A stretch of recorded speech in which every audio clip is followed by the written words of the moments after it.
আসসালামু আলাইকুম। Welcome to Sakib story lounge. আজ আমরা শুনব মাতৃলিপি, সুকান্ত গঙ্গোপাধ্যায়ের এক মায়াভরা গল্প। চলুন ডুবে যাই আজকের গল্পে। 5 মিনিট পরেই বোর্ড মিটিং। কেবিনে বসে কম্পিউটার থেকে কিছু নোটস তড়িঘড়ি পেন ড্রাইভে লোড করে নিচ্ছে সোমনাথ। দুজনের পরেই তার প্রেজেন্টেশন। কোম্পানির খুব ইম্পর্টেন্ট মিটিং এটা, সোমনাথের কেরিয়ারের জন্যও। এমন সময় ফোন এলো মোবাইলে। সেটটা টেবিলে একটু দূরে রাখা আছে। বাঁ হাতে তুলে নিয়ে স্ক্রিন না দেখেই সোমনাথ কানে তুলল। হ্যালো। কিছু ঠিক করলে? শ্রেয়ার গলা। সোমনাথ অবাক হয়ে জানতে চায়, কিসের কথা বলছো? হায় কপাল, ছেলের নাম। মনে পড়ল সোমনাথের। 7 দিন হলো ছেলের বাবা হয়েছে সে। অফিসে আজ যা চাপ, নিজের নামটাই মনে রাখা কঠিন। শ্রেয়াকে বলল, প্লিজ ঘন্টা দুয়েক পর ফোন করো। Now I am awfully busy. Busy বললেই হলো? তুমি বলেছিলে 12টার আগেই ফোন করে জানাবে নাম। আমি 1 ঘন্টা ওয়েট করলাম। ভাবছি হয়তো ঠিক করে উঠতে পারোনি বলে দেরি হচ্ছে। এখন তো দেখছি ব্যাপারটা মাথাতেই ছিল না। এদিকে ওর কিন্তু আসার সময় হয়ে গেছে। ওর অর্থে সোমনাথের বাবা, শ্রেয়ার শ্বশুর মশাই। শ্রেয়ার ভীষণ চিন্তা, শ্বশুর মশাই এসে নাতির নামকরণ না করে দেন। ছেলের জন্মের সময় শাশুড়ি ছিলেন, ওরকমই একটা ইঙ্গিত দিয়ে গেছেন। চিন্তা সোমনাথেরও। তাদের পরিবারে সকলের নামের সঙ্গে নাথ যোগ হয়ে চলেছে। সোমনাথের ছোট ভাইয়ের নাম মল্লীনাথ, বাবার নাম দিবানাথ, জ্যাঠা মাথুরানাথ, ঠাকুরদা যোগনাথ। মানে নাথের ছড়াছড়ি। তুলনায় মেয়েদের নামে অনেক বৈচিত্র্য। কিন্তু হলো ছেলে। সোমনাথের বাবা আজ হালি শহরের বাড়ি থেকে আসছেন নাতির মুখ দেখতে। নাথ যুক্ত নামও নিশ্চয়ই ঠিক করে রেখেছেন। কি হলো বলো? শ্রেয়া তাড়া দেয়। সোমনাথের চোখে ভেসে উঠেছিল বাবার চেহারাটা। ওদের হাউজিংয়ে এসে সিকিউরিটি গার্ডের টেবিলে নিজের নাম লিখেছেন। ঘামে ভেজা পাঞ্জাবি, কাঁধে আদ্যিকালের ব্যাগ। মুখে কিন্তু কোনো ক্লান্তির ছাপ নেই।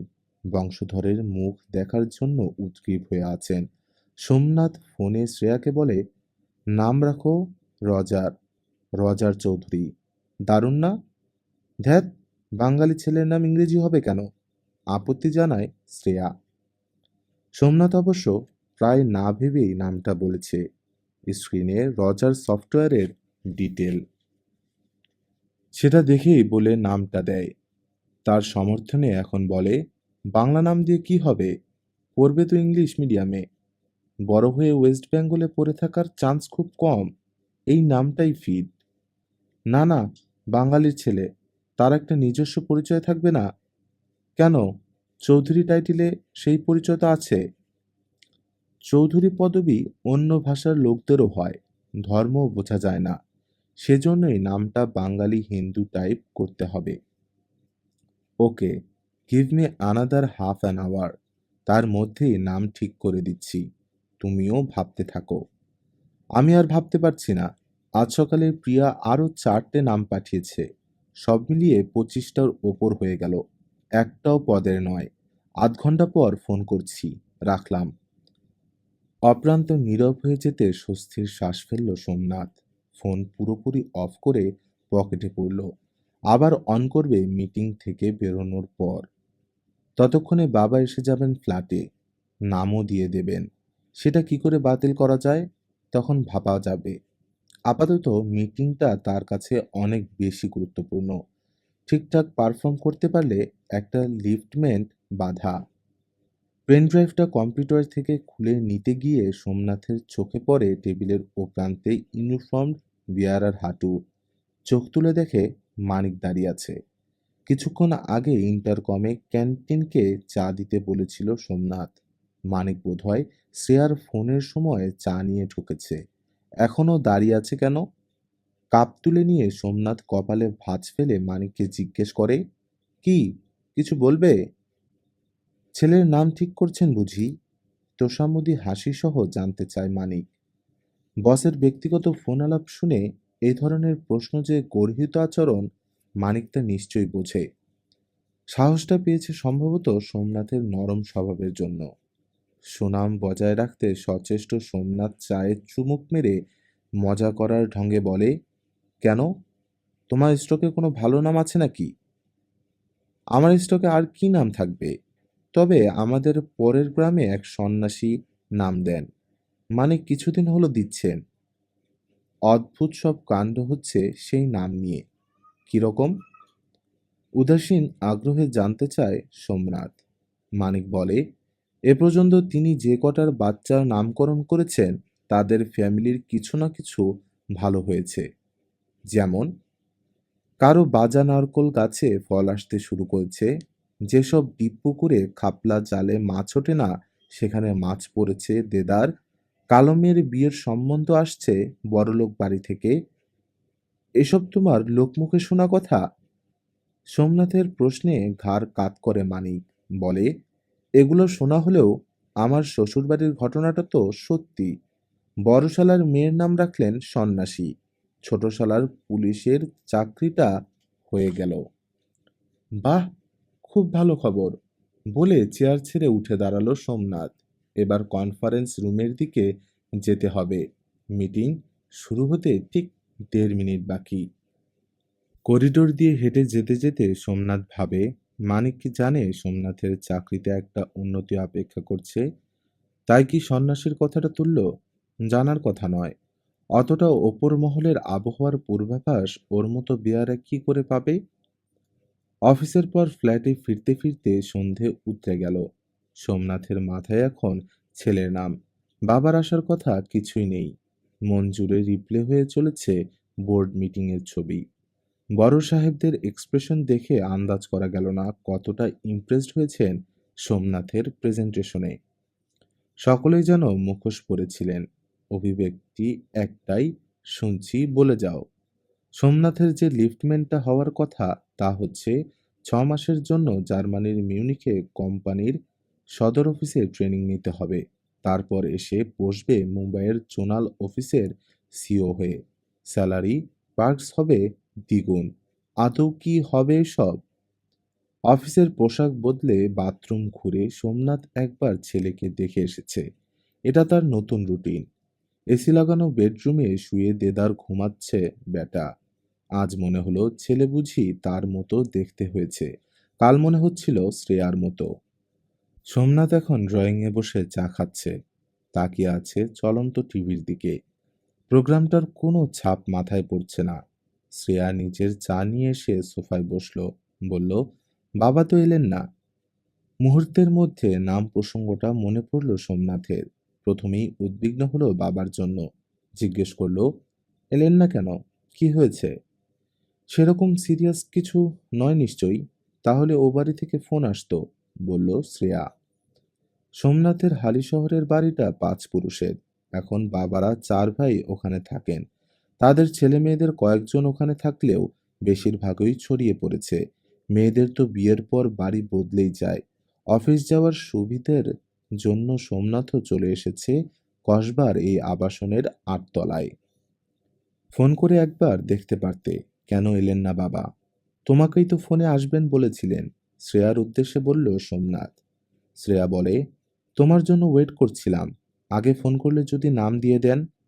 ভেবেছ কিছু তুমি? চায়ের কাপ সেন্টার টেবিলে নামিয়ে সোমনাথ আড়মোড়া ভাঙে। বলে, কখন ভাববো বলো তো? কাজের চাপে মাথা তোলা যায় না। আজ আবার বোর্ড মিটিং ছিল। মিটিংটা সোমনাথের ক্যারিয়ারের ক্ষেত্রে কতটা গুরুত্বপূর্ণ শ্রেয়াকে সেটা জানাতে চায় না। সারপ্রাইজ দেওয়ার ইচ্ছে আছে। শ্রেয়া বলে, বার্থ সার্টিফিকেট নিতে গেলে কর্পোরেশনকে একটা নাম জানাতেই হবে, আর 3 দিন বাদে গেলেই পাওয়া যাবে সার্টিফিকেটটা। ফোন করে জেনে নিয়েছি আমি। আচমকাই মানিকের কথা মনে পড়ে সোমনাথের। বলে, আমাদের অফিসের বিয়ারা এক সন্ন্যাসীর কথা বলল। ওদের দেশের দিকে থাকেন, নামকরণ করেন শিশুর, পয়া নাম দেন। যাবে নাকি তার কাছে? প্রশ্নের আড়ালে থাকা ঠাট্টাকে পাত্তাই দিল না শ্রেয়া। বলল, প্লিজ, খবর যখন পেয়েছ একবার ওর কাছে যাও না। নাম যদি রাখতেই হয় এইভাবেই রাখা উচিত। এতটাই গুরুত্ব দিয়ে। সোমনাথ তো অবাক, বলে, সন্ন্যাসী তো ওল্ড টাইপ নাম রাখবে, পছন্দ হবে তোমার? বাবার দেওয়া নামই যখন রাখতে চাইছো না। বাবার নামটা এড়াতে চাইছি নাথ শব্দটার জন্য। পুরনো সংস্কৃত টাইপ নাম হলে তো ভালোই হয়। সেরকম নাম হয়ে ধরো সাধু নাম দিলেন করালীচরণ, তখন কি করবে? রাখবো না নামটা। তবু একবার সন্ন্যাসীর দেওয়া নাম জানতে অসুবিধে কোথায়? হাতে যখন 3 দিন সময় আছে। একটু আগেই এই সময়টাই শ্রেয়ার কাছে বড্ড কম মনে হচ্ছিল, এখন অগাধ। তাও তো সাধুর পুরো মাহাত্ম্য শোনেনি। বন্ধা গাছে ফল আসে, জাল ফেললেই পুকুর থেকে মাছ ওঠে অঢেল, কালো মেয়ের ভালো বিয়ে হয়, আচমকায় চাকরি পায় মানিকের ছোট সম্বন্ধী। 3 দিনের শেষ দিনটা আজ, রবিবার বলে এই দিনটাই সন্ন্যাসীর কাছে যাওয়ার জন্য বেছে নিয়েছে সোমনাথ। খানিক আগে লোকাল ট্রেনে চেপে কটোয়া লাইনের অগ্রদ্বীপ স্টেশনে এসে নেমেছে। কথা মতো মানিক দাঁড়িয়েছিল, ভ্যান রিক্সার ব্যবস্থাও রেখেছে। তাতে চেপে দুজনে এখন চলেছে শিমুরিয়া গ্রামে। ওখানেই থাকেন সন্ন্যাসী। শ্রাবণের দুপুর, রোদ থাকলেও তেমন তেজ নেই। খানিকটা বাধ্য হয়েই সন্ন্যাসীর কাছে ছেলের নাম নিতে এসেছে সোমনাথ। শ্রেয়া বলেছে, তুমি যদি না যেতে পারো বলো, আমি বোন অথবা মাকে নিয়ে চলে যাব। রিস্ক নেয়নি সোমনাথ। এই ধরনের মিরাকল দেখানোর সাধু সন্ন্যাসীরা জেনারেলি ভণ্ডই হয়। মহিলারা এদের কাছে সবচেয়ে ভালো শিকার। শ্রেয়াকে এমন পট্টি পরাবে যে এক গাদা টাকা জলে যাবে সোমনাথের। তার চেয়ে এই ভালো, ছুটির দিনে ছোট্ট একটা আউটিং হচ্ছে। অনেকদিন কোথাও ঘোরাও হয়নি, একা লোকাল ট্রেনে চেপে তো নয়ই। আজকাল হালি শহরের বাড়িতে গেলে নিজের গাড়িতেই যায় সোমনাথ। ইট ছেঁতরানো রাস্তায় যতবার ঝাঁকুনি খাচ্ছে রিক্সা, মানিকের মুখে পড়ছে অপরাধের ছায়া, কেননা এটা ওর দেশগা। সোমনাথ কিন্তু জার্নিটা বেশ উপভোগ করছে। এই মুহূর্তে তার চারপাশে শুধু মাঠ আর ক্ষেত জমি। আজ সকালের দিকে অথবা কাল বৃষ্টি হয়েছে, ক্ষেতগুলো হয়ে আছে আকাশের আয়না। দূরে মাঠ থেকেই যেন উঠেছে পাহাড়ের মতো সাদা মেঘ। বাকি আকাশ স্বচ্ছ নীল, সেখানে চিল পাক খাচ্ছে। আকাশ, মেঘ, ভেজা জমির সঙ্গে কোথায় যেন একটা অদ্ভুত মিলমিশ। অথচ এই আকাশ তো শহর থেকেও দেখা যায়, তখন তাকে ততটা আপন লাগে না। এতটা গণ্ডগ্রামে এর আগে আসা হয়নি সোমনাথের, আর হয়তো হবেও না।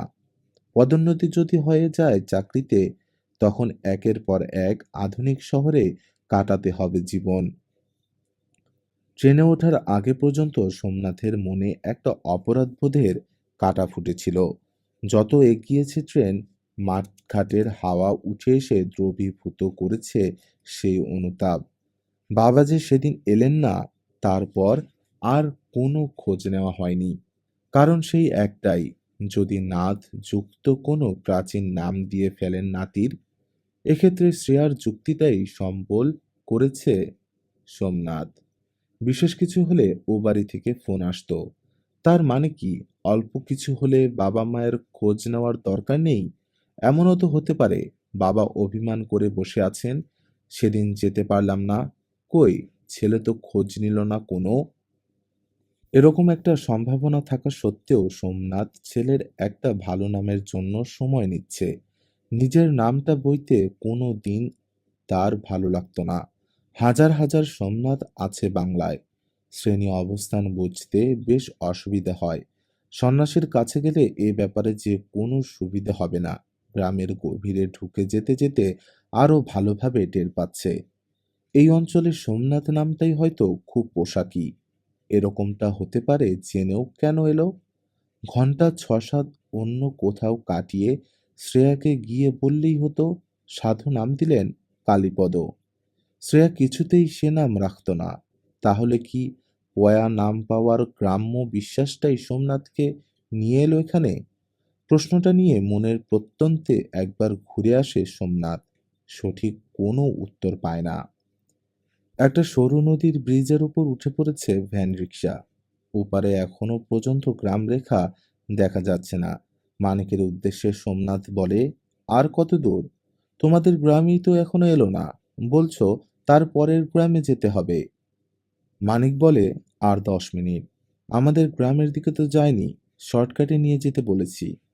রিকশাওয়ালার উদম পিঠে ঘাম গড়াচ্ছে। সোমনাথের তেমন কষ্ট হচ্ছে না। নদীর জলছোয়া হাওয়ায় বেশ আরাম। সোমনাথ মানিককে বলে, তুমি এত দূর থেকে অফিস যাও কি করে? যাতায়াতেই তো অনেক টাইম চলে যায়। তা যাক, গ্রামে ফিরে এলে বড় শান্তি, বলে বড় করে শ্বাস নেয় মানিক। ভঙ্গিটা অহংকারের মতো লাগে। সোমনাথের বেলায় ঘটেছিল ঠিক উল্টো। হালিশহর থেকে কলকাতা 1.5 ঘন্টার মতো জার্নি তার পোষাতো না। আদিবাড়ি ছেড়ে চলে এলো কলকাতায়। আবাসনের 8 তলার ব্যালকনিতে দাঁড়িয়ে এখন নিজেকে বেশ সার্থক মনে হয়। আপাতত কথা ঘোরায় সোমনাথ। তুমি সন্ন্যাসীর আস্তানাটা চেনো তো, নাকি খুঁজতে হবে? আমি আশ্রমে আসিনি। শিমুরিয়ায় আমার শ্বশুর বাড়ি। ডিরেকশন একটা দিয়েছে ওরা। তেমন বুঝলে কারো কাছে জেনে নেব। বেলা পড়তে শুরু করেছে। রং পাল্টাচ্ছে রোদের। সাধুর ব্যাপারটা তাড়াতাড়ি সেরে ট্রেন ধরতে হবে। কাল আবার অফিস আছে। এসব চিন্তার মধ্যেও সোমনাথের মাথায় এক সুখ কল্পনা ভর করে।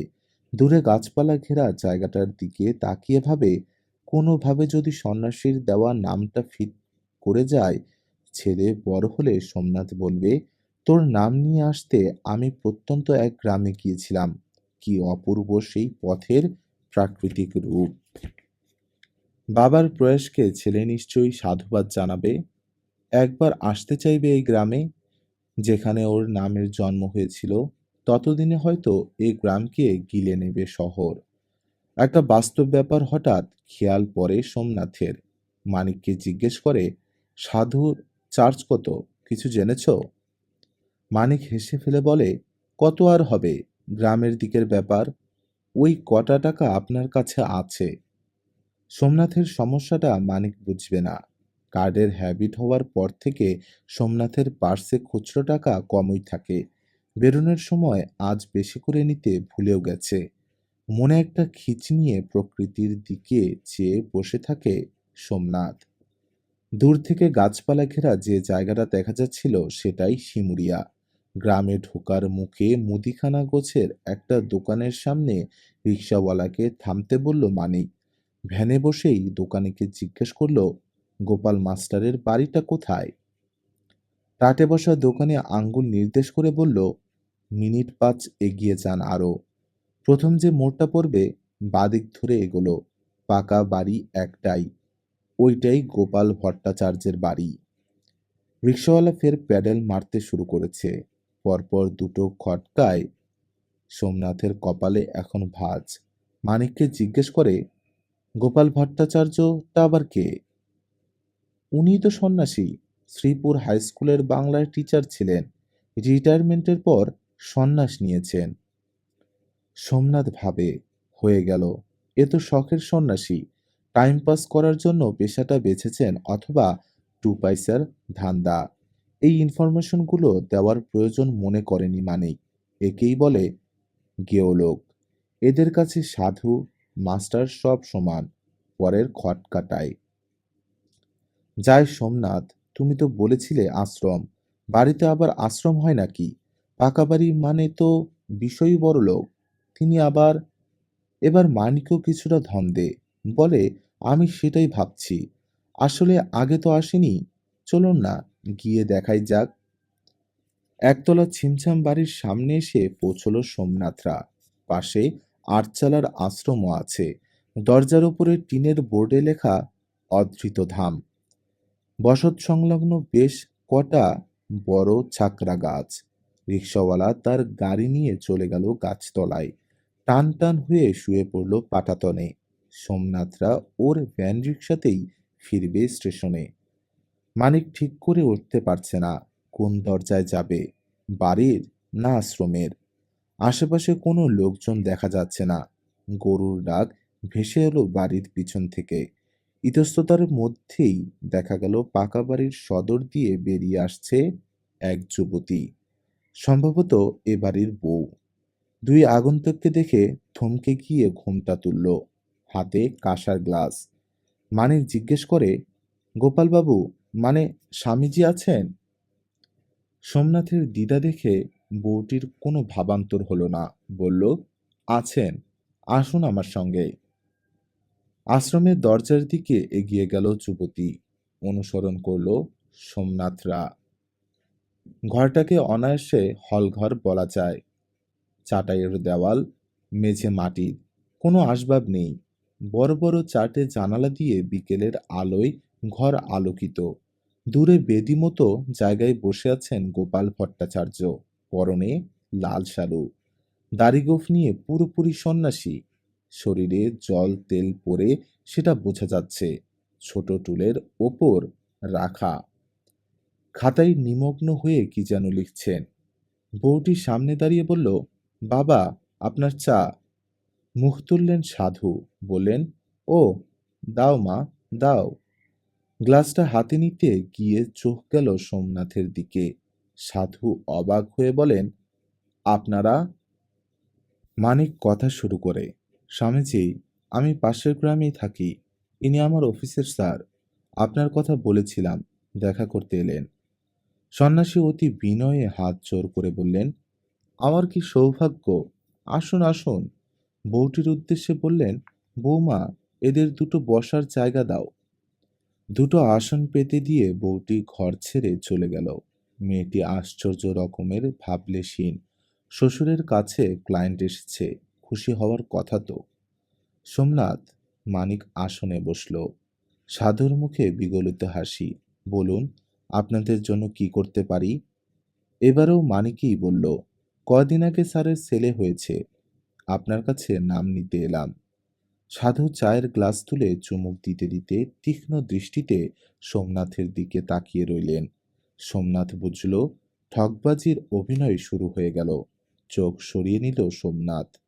গলা ভিজিয়ে সাধু বললেন, আমার কথা তার মানে কলকাতা অবধি ছড়িয়ে গেল। সোমনাথ মানিক কি বলবে ভেবে পাচ্ছে না। মানিকের মুখে আগাম কৃতজ্ঞতার হাসি। মেঝের দিকে দৃষ্টি নামিয়ে একটু যেন অপরাধী গলায় সাধু বললেন, গল্প যখন রটতে থাকে, জরুরি অংশগুলোই আগে বাদ পড়ে যায়। এত দূর থেকে এলেন, কোনো লাভই হবে না। কেন? আশঙ্কার গলায় জানতে চাইল মানিক। সাধু ওর দিকে তাকিয়ে বললেন, আপনি তো পাশের গ্রামে থাকেন। যাদের কাছে আমার কথা শুনেছেন তারা বলেনি জাতকের চেহারা দেখে আমি নাম দিই? এই রে না, এ কথা তো কেউ বলেনি আমায়। মানিকের গলায় আফসোস। সোমনাথ কিন্তু অন্য কিছুর গন্ধ পায়। বাচ্চা না দেখে নাম দিতে গিয়ে সাধু বোধ হয় একটু বেশি চার ছাকবেন। এসব তারই ভূমিকা। চা খাওয়ার ফাঁকে সাধু বলতে থাকলেন, গ্রামের লোকেরই বা কি দোষ দিই বলুন? তারা কাছাকাছি থাকে, বাচ্চার সঙ্গে নিয়ে নাম নিতে এসেছিল। এটাই যে প্রাইমারি কন্ডিশন, তা কি করে বুঝবে? সাধু, মানে প্রাক্তন স্কুল শিক্ষক বড্ড ছড়িয়ে খেলছেন। বিষয়টা গুটিয়ে আনতে সোমনাথ বলে, এখন আর ছেলেকে আনা যাবে না। কাল থেকে আমার অফিস। বার্থ সার্টিফিকেটের জন্য কর্পোরেশনে নাম জমা দিতে হবে। আপনি সেফ ধরনের 4-6টা নাম বলুন, আমরা তার মধ্যে একটা চুজ করে নেব। ভদ্রলোক হাসছেন, দাড়ি গোফলা মাথাটা নাড়তে নাড়তে বললেন, শুভ বা সেফ নাম বলে কিছু হয় না। প্রফুল্ল নামের বিখ্যাত বিজ্ঞানী হয়, আবার যাবজ্জীবন জেলখাটা আসামিও আছে, অর্থাৎ নামটি আসামিটির ক্ষেত্রে স্যুট করেনি। সোমনাথ এবার স্পষ্টতেই হতাশ। সাধুর দেওয়ার নাম হয়তো রাখত না, কিন্তু এতদূর উজিয়ে এসে ফাঁকা হাতে ফিরতে হবে ভাবতে পারেনি। সামনে মুরগি পেয়েও সাধু কেন এত উদারতা দেখাচ্ছেন বোঝা যাচ্ছে না। মানিক কি যেন বলতে চাচ্ছিল। আগের সেই বউটি চা নিয়ে এলো অতিথিদের জন্য, গ্লাসে নয়, কাপ ডিশে। দমে যাওয়া মন দিয়ে চায় দেয় সোমনাথ। চাটা খারাপ নয়। হালি শহরের বাড়িতে এরকম চায়ের চল, চা পাতা ফোটানো, দুধ চিনি বেশি। বাচ্চার ছবি হলে চলবে? কাল আমি আপনাকে এনে দিতে পারি, বলল মানিক। খুবই অপ্রস্তুত হয়ে পড়েছে বেচারি। রাস্তা খোঁজার মরিয়া চেষ্টা চালাচ্ছে। আগামীকাল সোমনাথের থেকে ছবি নিয়ে রাত হলেও এখানে আসতো। সাধু বললেন, হরিদ্বারের ছবিতে কি গঙ্গার শব্দ পাওয়া যায়? তেমনি জাতকের শরীর অজস্র লক্ষণ কখনোই ছবিতে ধরা সম্ভব নয়। ঘরের পাশে আশ্রম বানিয়ে সাধুর এরকম চটকদার পাণ্ডিত্য দেখানোই যথেষ্ট রাগ হয়ে যায় সোমনাথের। কতটা সময় ব্যয় করে কত দূর থেকে এসেছে সে, বিনয়ের মোড়কে সাধুকে খানিকটা চার্জ করে বসে সোমনাথ। জাতকের দিকে তাকিয়ে আপনি প্রধানত কি কি ব্যাপার পর্যবেক্ষণ করেন? সেসব বললে আপনি কি বুঝবেন? এ আমার গবেষণার বিষয়, এখনো করে চলেছি, বলে টুলের উপর রাখা খাতাটা দেখালেন ভদ্রলোক। খানিক আগে ওটাতেই তিনি কি সব যেন লিখছিলেন। সোমনাথ হাল ছাড়ে না, বলে, আপনি মোটামুটি একটা ধারণা দিন, দেখি না কতটা বুঝতে পারি। জোরাজুরিতে বিরক্ত হলেন না গোপাল ভট্টাচার্য, সোজা হয়ে বসলেন। জানতে চাইলেন, আপনি ব্রহ্ম বিশ্বাস করেন? আমার বিশ্বাসে কিছু আসে যায় না, আপনি বলে যান। ব্রহ্ম সম্বন্ধে প্রচারিত ধারণাটুকু আমার আছে। তাহলে শুনুন, এই মহাবিশ্বকে নিয়ন্ত্রণ করেছেন ব্রহ্ম। জলে, বায়ুতে, প্রাণে, সর্বক্ষেত্রে ব্রহ্মের প্রকাশ। তেমনি লিপিতেও। ধরুন গিয়ে অবর্ণটি একটি বিন্দু দিয়ে শুরু, মানে বিন্দু আকারে ব্রহ্ম বর্ণমালায় প্রথমে প্রকাশিত হলেন, তারপর রেখা আকারে শুরু হলো তার পরিক্রমা। অয়ের অর্ধ চন্দ্রাকারটি বিন্দুর ওপরে উঠল না কেন? এর কোনো একটা মানে আছে নিশ্চয়ই। এসব অনুসন্ধান করতে করতে আমি বাংলার প্রতিটি লিপির অর্থ আবিষ্কার করেছি। ক অক্ষরটির বয়ের মতন হয়েও কেন একটি নাসিকার প্রয়োজন হয়ে পড়ল আমি বুঝি। ব এবং ক এর আকৃতিগত তফাতের সঙ্গে আচরণগত ভেদাভেদ আমি প্রমাণ করে দেখাতে পারি। বর্ণমালার প্রতিটি লিপির চরিত্র ভিন্ন। জাতকের শরীরের লক্ষণ, পারিবারিক পরিবেশ, নামের পাশে পদবীর অক্ষরগুলি রাখার বাধ্যতা সমস্ত কিছু বিচার করে সুপ্রযুক্ত লিপি বেছে নিয়ে আমি নামকরণ করি। শুনতে বেশ লজিক্যাল লাগছে, কিন্তু পুরো ব্যাপারটাই দাঁড়িয়ে আছে একটা ভ্রান্ত ধারণার উপর। সেটা ভাঙতে সোমনাথ বলে, লিপির সৃষ্টি কিন্তু হয়েছিল চিত্ররূপ থেকে, ক্রমশ তা সাংকেতিক রূপ পেতে পেতে আজ এই অবস্থায় দাঁড়িয়েছে। আমি তা জানি, স্কুলে বাংলা পড়াতাম, জানতে আমাকে হয়েছে। লিপির এই বিবর্তনও জানবেন ব্রহ্মের সুনির্দিষ্ট প্রকাশভঙ্গি। গূঢ় এক অর্থ আছে এর। দেখুন, ব্রহ্ম নিয়ন্ত্রণ করছেন পৃথিবীর প্রকৃতিকে। প্রকৃতির মধ্যে দিয়ে রূপ পাচ্ছে সভ্যতা, তার বিকাশের মাধ্যম ভাবের আদান প্রদান। এলো ভাষা, ধীরে ধীরে তার সাংকেতিক রূপ লিপি। এই লিপি যখন পরপর আপনি বসিয়ে দেবেন, তখনও একটা চিত্র সংকেত অনুভব করবেন, মানে ব্রহ্ম সেখানেও বিরাজ করছেন সম্পূর্ণ ভিন্ন আঙ্গিকে। একটা উদাহরণ পেলে সুবিধে হয়, আন্তরিকভাবে জানতে চাই সোমনাথ, কেননা ইতিমধ্যে সে ব্রহ্ম ইজুয়াল টু এক্স ধরে নিয়ে গোপাল ভট্টাচার্যকে অনুসরণ করে যাচ্ছে। মানে কিন্তু আক্ষরিক অর্থে হা হয়ে শুনে যাচ্ছে সন্ন্যাসীর কথা। গোপালবাবু বলেন, যেমন বাংলা শব্দটিকে লক্ষ্য করুন। ব হচ্ছে ব্রহ্মের ধ্বনিরূপ, আকার দিয়ে ব্রহ্মের প্রকৃত তেজকে আড়াল করা হলো। তারপর কি দেখছেন?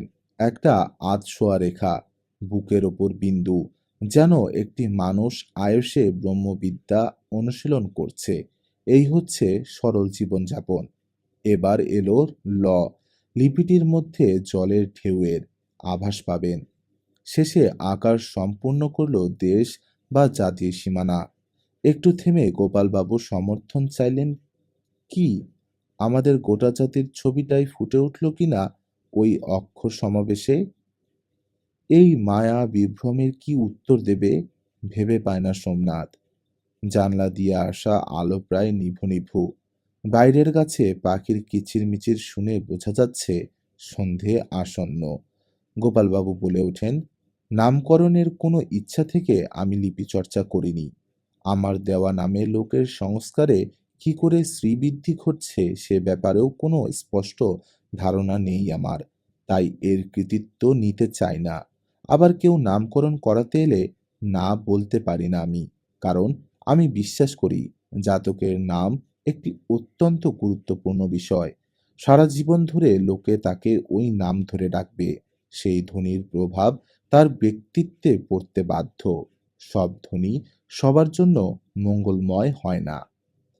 কার ক্ষেত্রে কোনটা শুভ বিচার করার প্রাথমিক পর্যায়টা কি, যদি একটু বলেন? ছাত্রসুলভ বিনয়ে জানতে চায় সোমনাথ। প্রাক্তন স্কুল শিক্ষক বলতে থাকেন, প্রথমত শিশুটির শয়নভঙ্গি আমি লক্ষ্য করি। কখনো আবছা, কখনো বা স্পষ্ট কোনো লিপির আভাস পাই। শিশুটির হাত পা নাড়া, মুখভঙ্গি থেকেও লিপির প্রতিরূপ বেরিয়ে আসে। সেই লিপি দিয়েই নামের আদ্য অক্ষর হওয়া উচিত। পরের অক্ষরগুলির জন্য আরও অনেক বিচার আছে। একটানা আসন পিঁড়ি হয়ে বসার অভ্যাস সোমনাথের নেই। পা ধরে যাচ্ছে, বসার ভঙ্গি পাল্টে নেয়। ঘরটা বড়ই অন্ধকার হয়ে আসছে। গোপালবাবুর কথাগুলো খামোকাই ভারী ঠেকছে ওজনে। বিষয়টাকে সাধারণ মানের করে নিয়ে আসার জন্য সোমনাথ জিজ্ঞেস করে, লিপি নিয়ে এই বিশেষ ভাবনা চিন্তাগুলো আপনি কবে থেকে শুরু করেন? আমার মেজ ছেলে মারা যাওয়ার পর। উত্তরটায় ঝাঁকুনি খেল সোমনাথ। পরের ধাক্কাটা এলো আরও বড় হয়ে। গোপালবাবু বললেন, আত্মহত্যা করেছিল বিয়ের আগের দিন। ভিটে লাগোয়া গাছের পাখিরাও এখন চুপ। গোপালবাবু বলতে থাকেন, ওর নাম ছিল বিজয়। আমরা বিজু বলে ডাকতাম। নামটা ওকে দেওয়া ঠিক হয়নি। ওর ক্ষেত্রে অকল্যাণকর ওই ডাক শুনেছে সর্বক্ষণ। অত্যন্ত বিষাদময় অবস্থার মধ্যে দিয়ে হলেও সোমনাথ এতক্ষণে গোপাল ভট্টাচার্যকে যেন বুঝতে পারছে। লিপির প্রতি ওর এই যে অলীক আধ্যাত্মিকতা চাপিয়ে দেওয়ার প্রয়াস, তা আসলে এক সন্তপ্ত পিতার সান্ত্বনা। সমবেদনা পূর্ণ গলায় সোমনাথ জানতে চায়, আপনার ছেলের এরকম চরম সিদ্ধান্ত নেওয়ার কোনো প্র্যাকটিক্যাল কজ কিছু আছে কি? বাস্তব কারণটা বলা ভারী মুশকিল। যে পরিস্থিতির মুখোমুখি হয়েছিল বিজয়, তাতে সুইসাইড করার কোনো মানেই হয় না। এখানেই সবচেয়ে বেশি দ্বন্দ্ব লেগেছিল আমার। সুস্থ, স্বাভাবিক ছেলে, সহজেই মানুষের মন কেড়ে নিতে পারত। দাদা বোনের নয়নের মণি ছিল সে। বৌদির সঙ্গে সম্পর্ক ছিল ভালো। ছোট মেয়ে বিয়ে হয়ে শ্বশুরবাড়ি চলে যাচ্ছে, বিজুর পাত্তা নেই। পাওয়া গেল 2 মাইল দূরে গাছতলায় একা বসে বসে কাঁদছে। এসএসসি দিয়ে চাকরি পেল নবদ্বীপের স্কুলে। ওর বিয়ের জন্য বেশ কটা পাত্রী দেখা হলো। বিজুর পছন্দেই আমরা বর্ধমানের এক মেয়ের সঙ্গে কথা পাকা করলাম। তাদের বাড়ির অবস্থা ভালো, মেয়ে দেখতেও খুব সুন্দর। আমাদের কোনো দাবি দাওয়া নেই। বিয়ের দিন স্থির হলো 3 মাস বাদে। আমি ধীরে সুস্থে বিয়ের জোগাড়যন্ত্র করছি। ছেলেকে দেখছি মেয়ের সঙ্গে অনেকক্ষণ ধরে ফোনে কথা বলে। চাকরি পাওয়ার পর বিজুই এ বাড়ির ফোনের লাইন নেয়। একদিন বিজুকে বললাম, হ্যাঁ রে, মেয়েটার সঙ্গে এতক্ষণ ধরে কথা বলিস, ওর বাড়ির লোক তো কিছু মনে করতে পারে। উত্তরে বলল, ওকে আমি একটা মোবাইল সেট কিনে দিয়েছি। ভাবলাম, ভালো কথা, মেয়েটা বাড়ির লোকের চোখের আড়ালে গিয়ে কথা বলতে পারছে। কিন্তু দিন দিন ছেলেকে আমার কেমন উন্মনা, অস্থির ঠেকছিল। হঠাৎ একদিন আমাকে বলে বসলো, এই বিয়েটা করা আমার বোধহয় ঠিক হচ্ছে না বাবা। জানতে চাইলাম কেন, কি হয়েছে? বলল, মেয়েটা নাকি ওকে বারবার খোঁটা দেয়। তোমার চেয়ে ঢের ভালো পাত্র আমি পেতে পারতাম। নেহাত বাড়ির লোক ঠিক করেছে বলে তোমার মতো আনস্মার্ট গণ্ডগ্রামে থাকা ছেলেকেই বিয়ে করতে হচ্ছে। একটানা কথা বলে হাঁপিয়ে গেছেন গোপালবাবু। দম নিতে থামলেন। মানিক, সোমনাথ দুজনেই এখন নিবিষ্ট শ্রোতা। মূল বাড়ির ইলেকট্রিকের আলো এদিক ওদিক ধাক্কা খেয়ে আশ্রম ঘরেও এসেছে সামান্য। ফের শুরু করলেন গোপাল ভট্টাচার্য। ছেলে বউ থাকবে বলে বাড়ি লাগোয়া নতুন ঘর তুলে ফেলেছিলাম। তবু বিজুকে বললাম, দেখ বাবা, তুই যদি ভালো বুঝিস শহরে গিয়ে ফ্ল্যাট কিনে থাক, আমার কোনো আপত্তি নেই। সে বলল, আমি তোমাদের ছাড়া থাকতেই পারবো না। তখন বললাম, এখনো বিয়ের 1 মাস বাকি। তুই যদি বলিস বিয়ে ক্যান্সেল করে দিতে পারি আমি। মতামত দিতে ছেলে সময় চাইল। 1 সপ্তাহ বাদে এসে জানালো, তুমি না করে দাও। আমি ফোনে পাত্রীর বাড়িতে সব বললাম। তাদের মেয়ে আমার ছেলেকে দয়া করে বিয়ে করুক, আমি চাই না। শুনে পাত্রীর বাবা হাই হাই করে উঠল। কথা বলতে চাইল ছেলের সঙ্গে। ফোন দিলাম বিজুকে। ঘণ্টাখানেক ওদের সঙ্গে কথা বলার পর আমাকে জানালো আর কোনো সমস্যা নেই, ওই মেয়েকেই বিয়ে করবে। মনে আমার একটু খোঁজ রয়েই গেল। বিয়ের তখন ঠিক 1 দিন বাকি। বাড়ির সামনে বাঁশ বাঁধা হয়ে গেছে। মাছওয়ালা অ্যাডভান্স নিয়ে গেল। প্যান্ডেলওয়ালাদের কী সব ডিরেকশন দিল বিজু। তারপর বারান্দায় আমার পাশে এসে বসলো। আমি তখন জলখাবার খাচ্ছিলাম।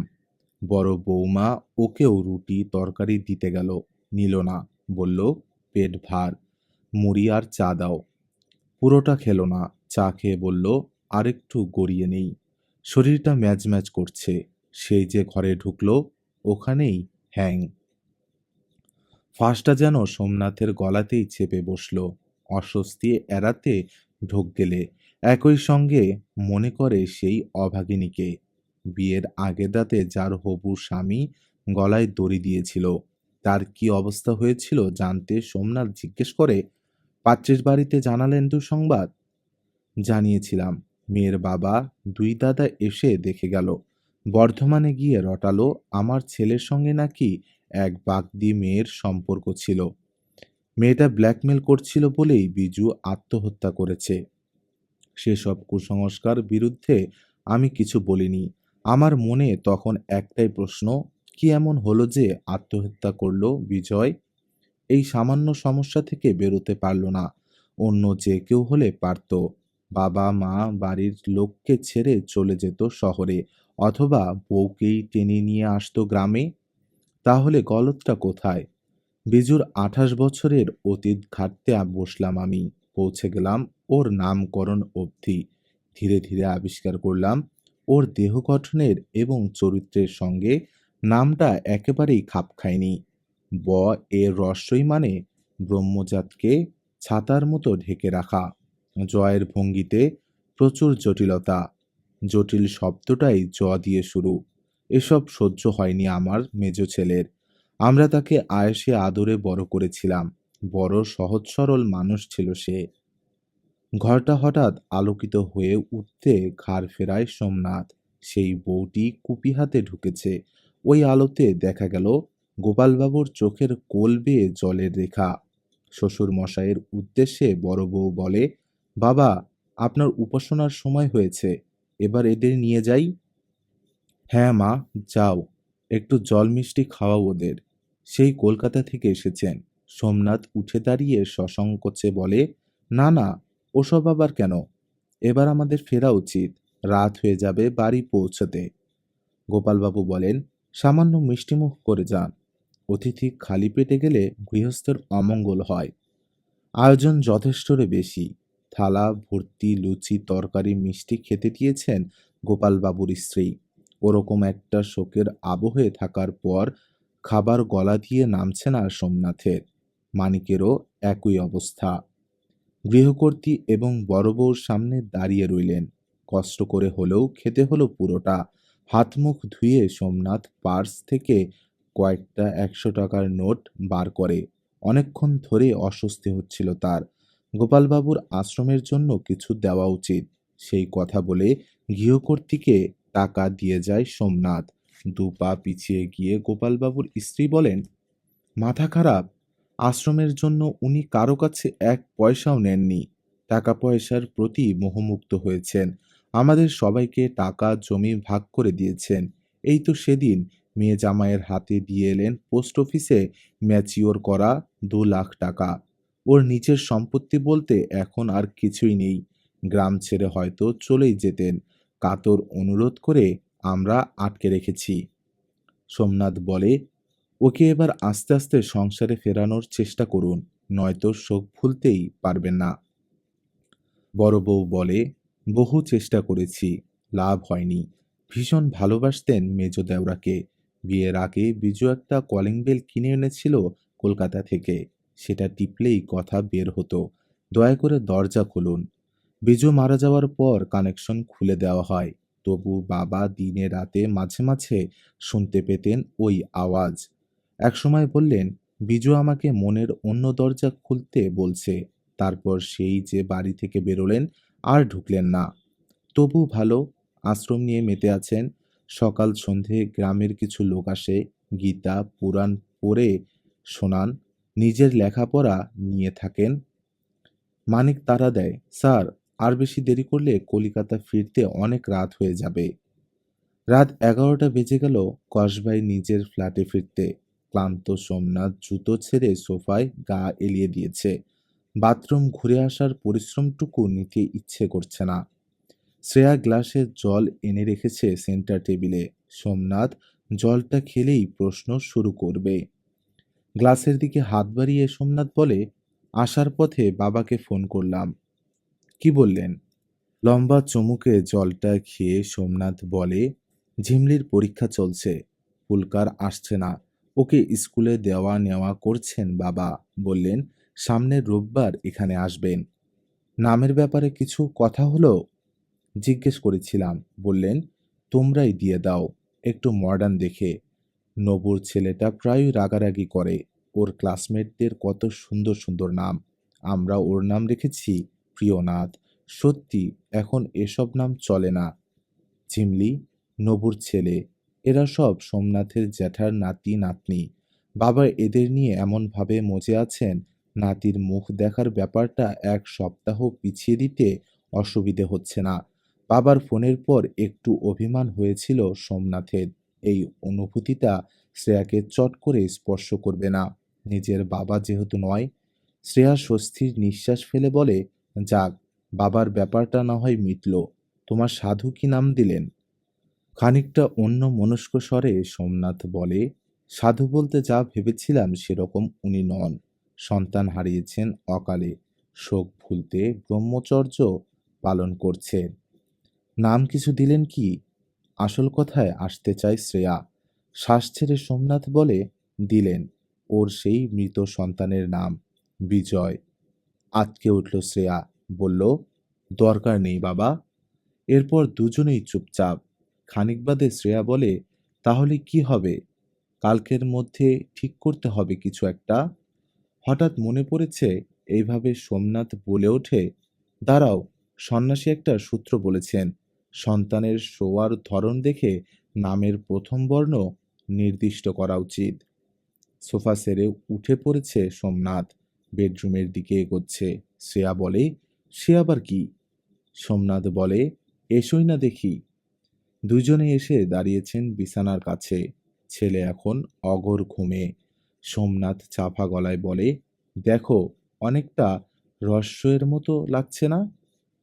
শ্রেয়া ফিসফিস করে বলে, রস্যের মাথায় শিখা কই? ওটা তো মাত্রা। আমার কিন্তু হওয়ের মতো লাগছে। হাতটা মাঝে মাঝে এদিকে করে, তখন থ হয়ে যায়। রাত বাড়ছে, গাড়ি ঘোড়ার আওয়াজ আর উঠে আসছে না। শহরের একটু উঁচুতে নির্জন আরামদায়ক ফ্ল্যাটে স্বামী স্ত্রী আকুল হয়ে সন্তানের শয়ন ভঙ্গির মধ্যে খুঁজে চলেছে নিজেদের মাতৃলিপি। এই ছিল মাতৃলিপি, এক অজানা অনুভূতির আরেক নাম। মায়া, অপরাধ আর অনুশোচনার এই গল্প কেমন লাগলো জানাতে ভুলবেন না কমেন্টে। গল্পটি ভালো লেগে থাকলে লাইক দিন, শেয়ার করুন আর সাবস্ক্রাইব করে রাখুন সাকিব স্টোরি লাউঞ্জ। দেখা হবে পরের গল্পে। ততদিন পর্যন্ত সুস্থ থাকুন, সচেতন থাকুন আর গল্পে থাকুন।